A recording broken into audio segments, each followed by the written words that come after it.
Hey guys, welcome back to another Architectural Real Talk. So today's topic is quite interesting. One of the criticism I get, especially when I talk about concept, context, indoor-outdoor spaces, I'm talking about courtyard homes, a lot of people say that these are ideal circumstances. This is something that you don't find in real world. No one has the money to build a $1.5 million mansion with a courtyard. No one has the land or something along that route to actually pursue that dream. So we don't have architectural potential. We don't have any architecture to look at. We're bounded by cookie cutter homes. And that's like a general answer. If you're incapable of actually funding a project or you're incapable of buying a project, then you have to look for something. So that's what this video is about. I'm talking about architecture with potential, which particularly focusing on homes because that's where I'm getting majority of the feedback from. So I'm gonna go ahead and get started. One of the first things I look at when I'm looking for a house that has a lot of architectural potential is that whether it is structurally sound. It has structural integrity. If it's built out of 2x6s with higher R values than it's supposed to be, having a higher R value in the roof assembly, this lets me know that the builder actually cared about the craft. Another thing I look at is that, let's say there's a load-bearing masonry wall, or we're looking at exterior load-bearing walls. One of the things that allows me to do is to know which wall is structural and which one is not. So we can take away all those partitions and it makes it easier for us to renovate, especially if the house is in sound condition or has been brought up to code. Again, we're looking at older projects here. So we're looking at houses that has a lot of potential. So structural soundness is one of my biggest pet peeves when it comes to renovating any property.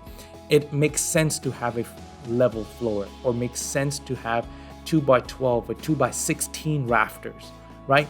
You might even have hardwood floors. These are all great things to work with because you're just sanding them down and refinishing them. So a house with great bones goes a long way.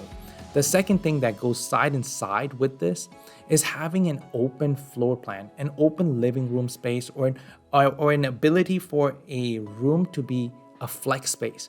Let's say you walk into a house and you see a room that doubles as a formal living, or you can't really tell whether it's a formal dining, formal living.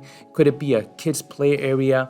Can it be a showcase of my hunting? All of these things are potential opportunities. This is where you can explore what space that can be, right? This is something that you want to look at. If there is a floor plan that goes straight down with a corridor down the middle, and it divides the house. This is something that I also look at, like what is going on when it comes to open floor plans. This coincides directly with natural lighting. Natural lighting is very important. You want to look at the exterior of the house, but you also want to look at the interior of the house. How does the house receive light? Is there skylights? Is there a place where there's an awning? Is there an exterior space? Is the house surround something?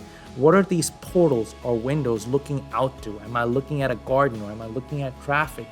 What can I block? What can I accentuate? What color scheme can I get based on what I see on the outside? So these are all potential inspiration to bring back into the house, to give it more character. So portals to the outside, when I say windows, large windows, I'm talking 48-inch windows, storefront style windows. These are all nice to bring architectural play into the house. Next thing that coincides with that, as you're looking at the skylight, as you're looking above, is to have volume in your space, as to have a section in your space. You're looking at multi-floor relationship. If you have a split level, if you have even a volume or an open ceiling, that's great. If you can have some beams that run across that accentuates the space. This is all architecturally relevant. If you have anything that is around that brings in charm, wood, or you have plywood interiors, these are all things that I'm looking at. That pretty much brings me to my next point. So alongside with open floors, open ceilings, you want to also look at something that is unique about the house. If you don't have finished basement, if you have a potential of creating a room in the attic, do you have a place where there's a lot of bookshelves and you can actually use that as an office? Or is there a way to punch out this wall? These unique features really matter. This brings life to your home. If you see a corner window, if you have a specific place for a bathtub that looks out through a window and you have a beautiful view, if you have a fireplace that you can circulate around and it serves more than one space, these are all potential opportunity. If you have a fireplace that opens on all three sides or all four sides, even further better, right? So you're looking at where's the charm, where's the uniqueness, is there exposed brick in the house? And these are all things that adds accents to your house, right? It adds that charm that, oh, someone actually architecturally thought about it, gives it potential. So these are the things that I'm gravitating towards when I'm actually examining the house. You want to look for a good flow direction when it comes to moving through the house. You want to be able to say, okay, this is the private, this is the public. The whole house doesn't have just bunch of circulation through it. You want to have movement that goes from space to space. And between those spaces, the transitions, if they can be narrowed down to almost nothing, the better. Because you don't want to have house full of hallways. You want to have house full of rooms. So this is something that I'm looking at, just pure good circulation moving from one space to another, communicating between one space to another visually or by simply turning through the door. Lastly, you want to look for a house that has a lot of lot potential, that has ability to expand. You want to look for a lot size that is 10,000, 12,000 square feet. And the reason for that is in the future, if you have a potential for addition and you come across money, you can actually make your house an L shape or a U shape. And you can have that guest house that looks onto a courtyard that goes back into an indoor house.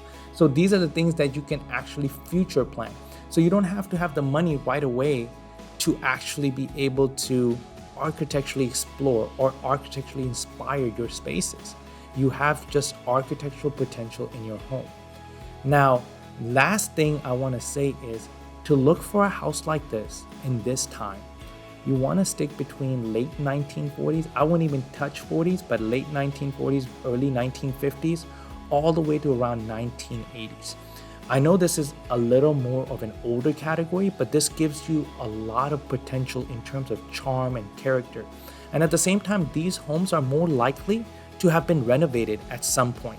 So these give you potential opportunity to just add accents or add your own flair to what's already there in terms of architecture. So hopefully this helps, and hopefully it makes you realize that architecture is closer than you think, and you have the potential of having an architecturally inspired space, a beautiful space that you can call your own. Follow for more content.